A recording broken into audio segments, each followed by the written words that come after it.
Di ako nakatulog nung gabi kaiisip. Sinabing pupunta sa Green Hills kinabukasan and na-excite akong humanap ng resto na di ko pa nasusubukan. Crosta Pizzeria ang lumabas sa research ko at dahil award-winning ang kanilang creations, gabi pa lang takam na ako.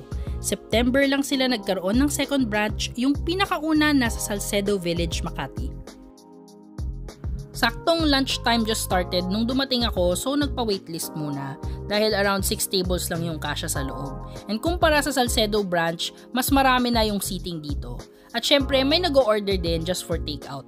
Contemporary industrial ang interior design with a few Gen Z touches. In short, simple pero Instagrammable.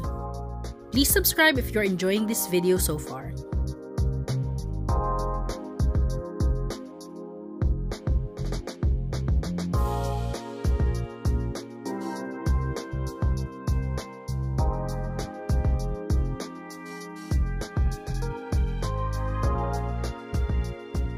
Here's the menu as of September 2023. And dahil naka-dry run stage pa sila, yung round pizzas pa lang yung available, wala pa yung Detroit and Sicilian square pizzas.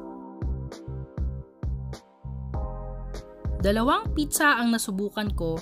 I decided to order one with red sauce and one with white.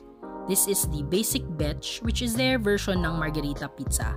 Seemingly plain pero dito lilitaw yung sarap at quality ng basic components such as the bread or crust, freshness ng herbs, timpla ng sauce, and yung quality ng cheese. Ito naman yung shroomed out na may tatlong klaseng kabute. Shiitake, portobello, and button mushrooms na sinamahan ng taleggio and fontina cheeses.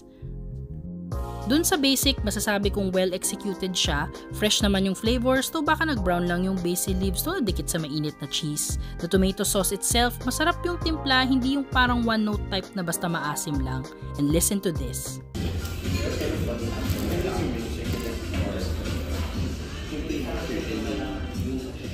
I want to take this time to talk about the pizza crust kasi that's half of the experience. Pantay yung pagkakaluto, wala namang charred areas, may pulbos man sa ilalim pero hindi naman particularly gritty yung texture nito. The best part is how it manages to be both thin crust crispy on the outside and slightly chewy on the inside. Hindi siya makunat and kahit na i-reheat mo sa oven toaster, na-maintain pa rin yung crust quality. May iba kasi na nagiging makunat once reheated but this is not the case for Crosta. As for the mushroom pizza, yung cheese blend nila may pagka-chewy pero hindi gaanong gooey. Yung first impression is of the strength of the aroma, inilapag pa lang sa harapan mo, amoy na agad yung earthiness ng mushroom combination. Hindi man truffle pizza yung in-order ko, but it's as close as you can get without actually going there. Mushroom lovers will not be disappointed. And because nag-solo flight ako, hindi ko naubos kaya may take-out ako for the reheat test. Definitely babalikan ko ang Crosta Pizza, kaya please like and subscribe to join me in more dining adventures.